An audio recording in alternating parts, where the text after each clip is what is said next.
Hey everyone, and welcome to the channel. So today we get to take a look at the latest generation for the Ford F250. This is a 4x4 Crew Cab XLT with the Tremor package. Huge shout out to Mooresville Ford for providing the Super Duty for me today. Take a look at their website. That link is down in the description. This F250 is finished off in a gate black. The MSRP is just over $70,000.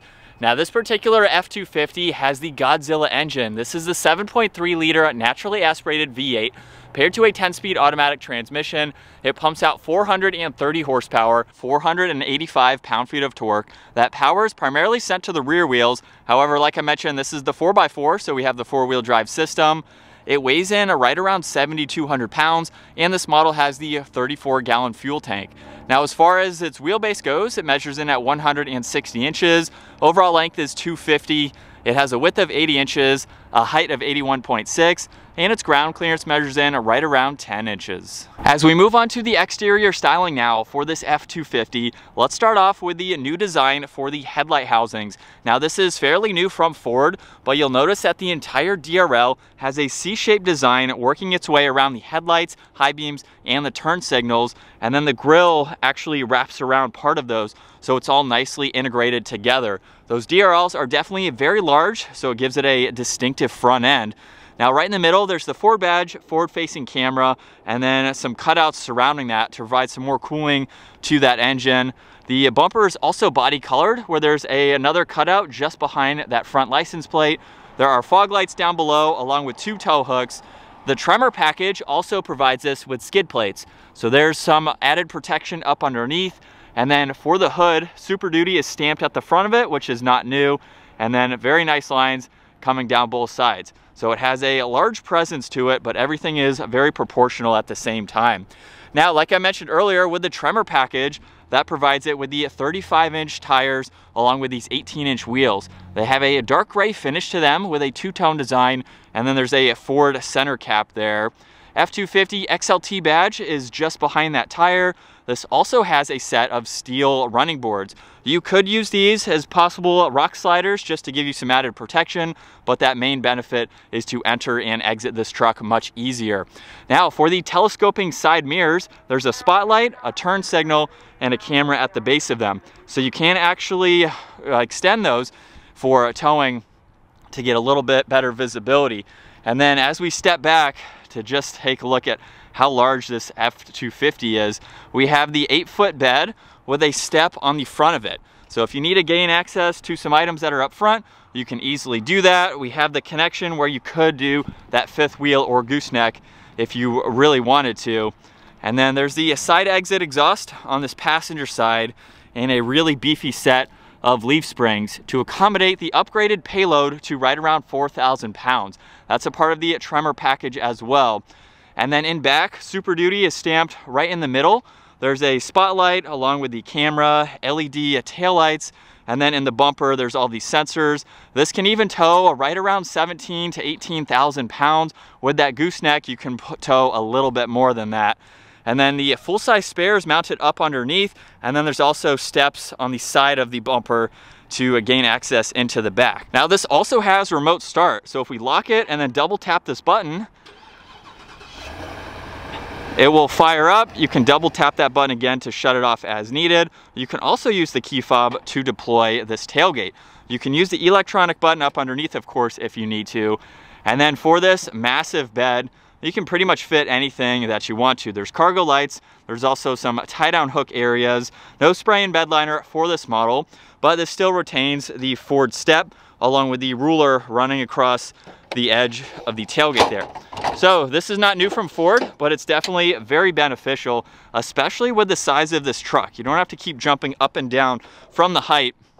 And at 5'10", I can easily make my way into the back where we have another camera, that sliding rear glass, and then the 3rd brake light and lights just above that. But if you're using this as a work truck, it is definitely something that is going to be very beneficial if you are using this truck every single day. And it's very easy to do even with one hand, and that tailgate is super lightweight. Let's work our way to the back seats now. where even though this is an XLT, we have a nice interior. There's some leather on the upper section of the door, even has the Bang & Olufsen 14 speaker sound system, a little bit of space in the lower section as well as in the middle, and there's even a cup holder and some wood trim. So very nice to see that for this. We do have the cloth seats with the two-tone design to them.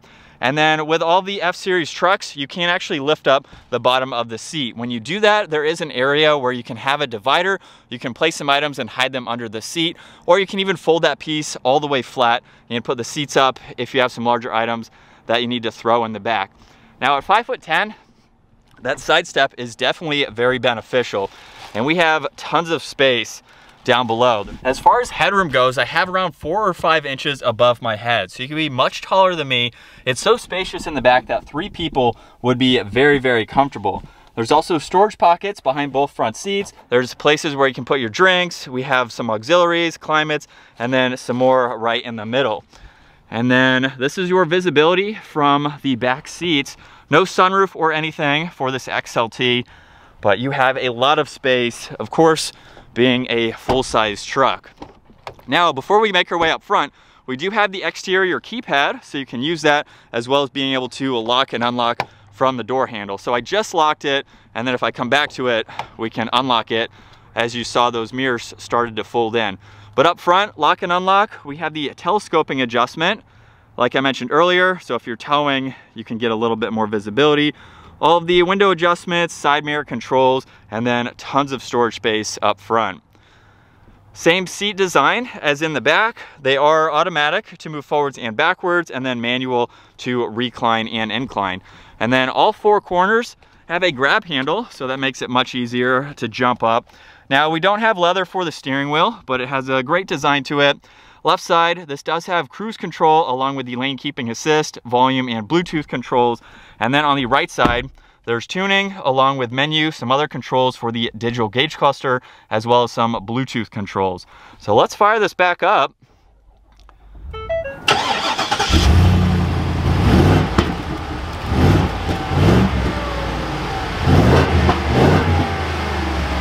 Where you'll notice the tach on the left side, miles per hour on the right side.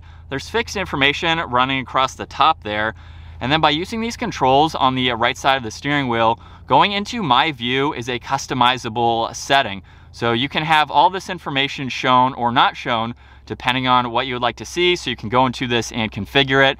And then you can also go into everything individually. So you can go into these gauges as needed. You can go into the off-road tab. So you can look at your status, pitch and roll, even your transfer case, which is cool to see. There's towing information. So when you have a trailer hooked up, you can go through all of that. You have some status, your navigation, phone, audio, maintenance, and then some settings to go into as well. So it's actually a good bit of information that you have right at your fingertips there.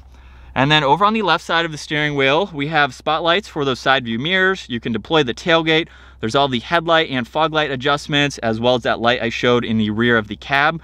Dimmer switches, along with the electronic parking brake there. And then another speaker and some storage up top. And then we have the massive infotainment system. Now, just above that, there's a shortcut to the camera system. So you can quickly pull that up and go through all of these different angles, just depending on what you would like to see. So it provides you with a lot of visibility for this truck. There's your hazards, as well as your traction control, even an off-road setting that you can use. And then with the rest of this information, all of these settings are in the lower section there. So you have audio, you can get into your phone as well, pull up the navigation, you have favorites, so you can get all of your favorites that you use the most right there.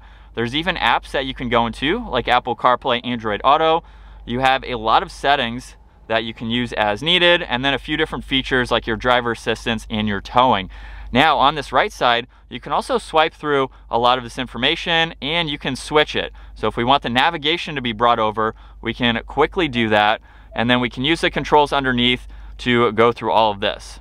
So just depending on what you'd like to see on both sides, it's nice to have that split view. And then let's talk about the backup camera again, because we do have the column mounted shifter. So if I put this into reverse, we have that angle, and then we can go all the way into drive, and then even go into the manual settings. So just push the M. You'll notice over on that left side, now we can change gears with plus and minus. So if you are towing or you're going off-road, that's definitely beneficial to be able to control the gear that you are in.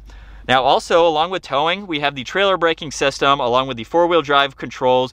This has a locking rear differential and then a few different driving modes. So you'll notice in the gauge cluster, we'll start off with Eco. There's also tow and haul. You can go into a normal setting. There's slippery roads along with off-road. So we'll automatically do some of the four-wheel drive settings, and then rock crawl is the last one. So if you feel like doing some rock crawling in your F250, you have a mode just for that. Now there's power and volume along with tuning, a few different settings for this center screen that you can go through, along with some audio adjustments. All of the climate controls are laid out very nicely. This even has heated seats, and then a lot more storage down below with some more auxiliaries. A little bit of storage right in the middle. You could place your phone or smaller items. And then this truck actually has 4 cup holders in the middle. You'll notice on this left side we have a lot of space, but if you need extra drinks, you simply just slide that over and now you can accommodate for that. Now right in the middle, we have a lot of space with this removable tray. So as needed, you can put some items there, as well as in the 2 glove boxes. So smaller one up top and then a larger one down below. There's some more auxiliaries on that passenger side, and then even more storage on both sides of the center console area. Up top, there is a sunglass holder, as well as all the dome lights and controls for that rear glass. And this even has all of the auxiliary switches. So you're using this as a work truck. You have compressors, exterior lights. You have a spot to hook them up. And then as far as visibility goes from the driver's seat, pickups really don't have any blind spots. So as far as being able to see over both shoulders, it's very easy. As we set off now behind the wheel for this F250 Super Duty, right off the bat, this is a big truck. So if you're looking for something that has these capabilities, just know that you are going to be in something that is very large. We're almost line to line here, and we have a pretty lengthy vehicle, and we're even looking over F-150s as they pass. So it's a high truck, especially with the Tremor package. Adding these 35s gives you a little bit more ground clearance than a normal F250. So it's very high up, it's a very big truck, but it's also very comfortable and nice to drive. And I know that because I actually had some towing experience with an F250 several weeks ago. We were in a diesel, which I would recommend over the gas engine for towing. It just seems to tow effortlessly, even though this has a towing capacity right around 19,000 pounds. I'm sure this would do well. I've just been in diesels where they handle the weight a little bit more. So it's interesting to see that this Godzilla engine doesn't have a diesel option. It is strictly just gas. But with that, let's give it a little bit of gas. It sounds good. And it can move 7,000 pounds pretty quick. So this is not underpowered by any means. I feel like it could have some more power, but if you're looking for this engine, I know it's pretty popular. It's the Godzilla engine, so it's something that a lot of people are looking for. It seems to have plenty of power for this truck. But this is something that you could daily drive. We don't have any MPG ratings for this, but you can daily drive it. You have plenty of space. We're already up to speed without having to think about it. And we have a pretty interesting truck. So we have the XLT, which does provide you with the navigation and a few other things, but it's also basic too with the cloth. We have the Tremor package too. Very interesting model to see. For the price, I think you're still getting quite a lot for it. So right around 70 grand. Pickup trucks are getting expensive today. And for what you are getting, I think it's a nice interior to see for this. But if you are buying an F250, I hope you are using it for its full potential as far as payload goes and as far as towing goes. And let's talk about the turning radius real quick. We are in a parking lot where this truck is going to see a lot of time, I would think. And even swinging it wide, I'm going to have to turn around. Now, if that curb wasn't there, I could have made that. So little poor planning on my end. But in parking lot situations, nonetheless, it's really not that bad to maneuver. And you get used to it, of course, the more that you drive it. And so now we'll put it into the manual setting from second gear. Here we go. Surprisingly, those are pretty responsive pushing on those buttons. Now, this is not a truck you're going to go to every stoplight and take off that way. You're mainly using those for towing or if you happen to take this truck off the pavement. But it is nice if you need to use that with an empty truck, you have the option to do that. And we have the 10-speed automatic, which seems to be pretty good for these trucks. I don't think it's an overkill of gears. I think it's pretty beneficial as far as being able to gain a little bit more MPG. You're not buying this truck to save on MPG. You really need it for towing, and you need those extra gears to just haul its weight. This weighs over 7,000 pounds, and so it doesn't seem too shift happy or anything like that. It goes through the gears as you would expect. Very smooth feeling for this truck. And now that we are behind the wheel of this $70,000 F250, we are coming back to the parking lot again, where we will do another U-turn. And it's just something that you really get used to if you need to drive something like this. Now, if we had cars in the way, of course, it would be much harder. It has a pretty large turning radius, however, nonetheless. But it's really easy to drive. I really don't have any complaints with it. Let's give it another acceleration just in the normal setting. And we do have the different driving modes that we can use. Mainly, we're just using normal for right now. You have the tow and haul there, and if it was raining, you could use that setting. But it's a nice truck. It's very comfortable to drive. These upgraded 35-inch tires aren't loud at all, so it's nice. They're more of an all-terrain style tire. We have tons of storage. It's a great place to be. So if you need towing capabilities, this is a good Ford option to go with if you want that Godzilla motor as well. That's going to wrap it up though for this F250. Once again, huge shout out to Mooresville Ford for providing this truck for me today. Check out their website, give this video a huge thumbs up, and consider smashing that subscribe button so you don't miss out on our daily uploads. I will see you all in the next video.